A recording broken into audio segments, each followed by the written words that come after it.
Kidlat News Updates.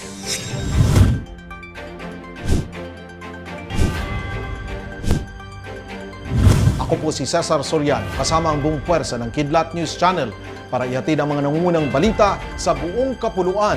Ngayon, Humigit kumulang na 10 ahensya ng gobyerno ang maaapektuhan ng plano ng Kongreso na ilipat ang alokasyon ng confidential funds. Una nang sinabi ni Committee Chair at ako Bicol Party List Representative Elizalde Co, natatanggalin ang confidential funds na may mga halagang 500 million pesos sa Office of the Vice President Sara Duterte at 150 million pesos sa Department of Education o DepEd. Sa paliwanag ni House Committee Vice Chair Stella Luz Kimbo, kanilang pinag-aaralan ang line items sa confidential funds at tinitignan ang reallocation nito sa mga ahensya na tumutulong sa national protection ng Pilipinas. Una nang tinukoy ang National Intelligence Coordinating Agency o NICA, National Security Council o NSC, Philippine Coast Guard o PCG at Bureau of Fisheries and Aquatic Resources o BIFAR sa mga ahensya na mabibigyan ng karagdagang budget.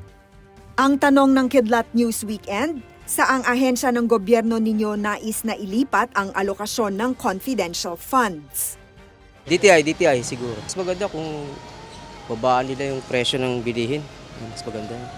Kasi ang hirap kasi pag taas ang bilihin, syempre gutom pag tapos malit pa ang sahod. Siguro po mas nakakabuti po kung sa DepEd po since may iba rin pong public schools na nakukulangan sa support yung mga students po.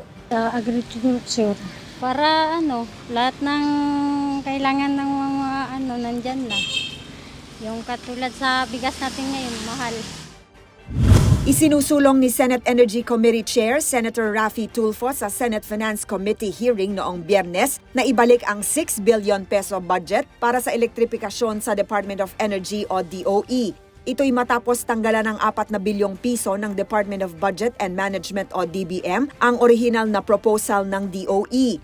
Sa 6 billion pesos na proposed budget, 1.6 billion pesos lamang ang allocated sa Sitio Electrification Program sa DBM's National Expenditure Program of 2024 na ipinasa sa Kongreso at karagdagang 500,000 pesos sa DOE. Saad ni NEA Administrator Antonio Mariano Almeda, 567 na mga sitio lamang ang kayang mabigyan ng kuryente sa 1.6 billion pesos na budget, higit na kaunti kung ikukumpara sa 2,000 sitio na maaaring mapailawan sa 6 billion pesos na proposed budget. Patay ang 3 miyembro ng New People's Army o NPA sa isang engkwentro laban sa mga tropa ng 61st Infantry Battalion ng Philippine Army sa Barangay Leon, Iloilo kahapon. Kasapi ng Sibat Platoon, Southern Front, Komiteng Rehiyon, Panay, ang grupong nakasagupa ng mga sundalo sa boundary ng mga barangay Kagay at Danao. Na-recover sa engkwentro ang 2 M16 Armalite rifles at ilang mga dokumento. Saad ng Philippine Army 3rd Infantry Division, rumesponde ang mga sundalo matapos makatanggap ng report mula sa mga residente na di umano'y may mga armadong grupo sa kanilang lugar. Para sa Kidlat News Updates, ako si Rosalyn Sinchonko, nag-uulat. at inyo pong natungayan ang mga headlines sa nakalipas na mga oras.